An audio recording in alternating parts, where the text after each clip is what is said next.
এটা নেন, গাজর ইমিউনিটি সিস্টেম বুস্ট করে, ডায়াবেটিস কন্ট্রোল করে। মামা 5 কেজি গাজর দিয়ে দেন।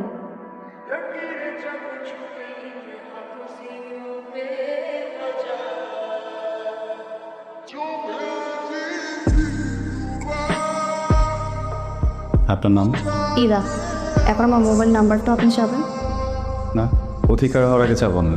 আচ্ছা, ভালো লাগার কিছু হাসিল করতে হলে সাহস থাকাটা জরুরি না? আমি কারো ভালো লাগা জিনিস হতেই চাই। আমি খুব খুশি হব আপনি যদি আমার পেছনে মাস। কথা দিতে পারছি না, যদিও আজকে যা পেয়েছি এটা আজকের জন্য অনেক বেশি। খুব সহজে পাওয়া জিনিসগুলো খুব সহজেই পচে যাবে।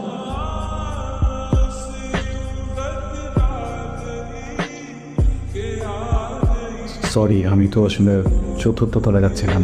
আদিম আমার ফ্রেন্ড। লাইফে এরকম ছোটোখাটো ভুল যেন না হয় সেদিকে খেয়াল রাখ। ভালো হইলো ফুল করে। সেদিন দুইটা কথা বলা বাকি ছিল, বলি। আপনার নামটা বলার জন্য থ্যাংক ইউ। বাট আমার নাম লাইক আমার নাম নির্ঝর। আপনি চলুন আমার সাথে।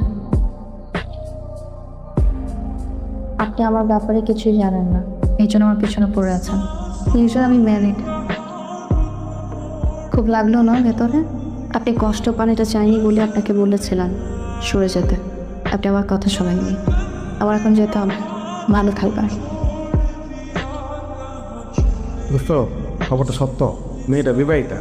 বুঝতো মেয়েটার একটা বিয়ে হয়েছিল, একটা সংসারও ছিল। ওর হাজবেন্ডরা কয়েক মাস আগে ওদের ফ্রেন্ডটা মারা গেছে। মানে মেয়েটা সোজা করে বিশ্বাস করতে পারতেছে না। এরপর একটা সুযোগ আছে, একটু চেষ্টা করে দেখতে পারো। ইরা, দেখেন, আমি না আপনার কথা রাখার খুব চেষ্টা করছি। আমি অলমোস্ট সাকসেস হয়ে গেছিলাম, কিন্তু আমি যখন প্রিসাইজলি ফাইন্ড আউট করলাম আপনার সব কিছু যা আসলো আমার সামনে, এরপরে আসলে নিজেকে আটকাতে পারছি না। আপনি তো পৃথিবীর প্রথম মানুষ না যার সাথে এমনটা হয়েছে। আমার বিষয়ে কেউ কথা বললো কেমন পছন্দ না। আর আপনাকে অনেক ভালোবাসবো, অনেক আদর করবো। আপনি যখন টায়ার্ড হয়ে যাবেন আমি নিজের হাতে কষ্ট বানায় খাওয়াবো। আপনি যদি আমাকে হাত ধরার অধিকার দেন, আমি আপনাকে হাজার হাজার মান হাঁটবো। দেন না অধিকার তো সমস্যা। Please leave me.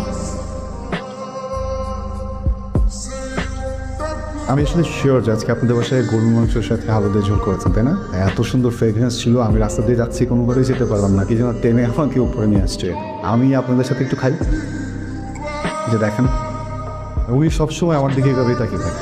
ভালো কিছু বললেও একই অবস্থা, আমি খারাপ কিছু বললেও একই অবস্থা। দেখেন, আমি তো আসলে মেহমান। মেহমান তো বরকত, তাই না? বরকতকে কিন্তু বিদায় করতে নেই। আপনি যদি আমাকে তাড়িয়ে দিতে চান, আমি কিন্তু যাবো না, এসে খেয়ে যাবো। আসবো অঙ্কে ভিতরে। বুঝতে পেরেছি, নীরবতা সম্মতির লক্ষণ। এবার না হয় নিজেকে নিজে একটু বোঝা, এরা জায়গাটা কিন্তু মন্দ না।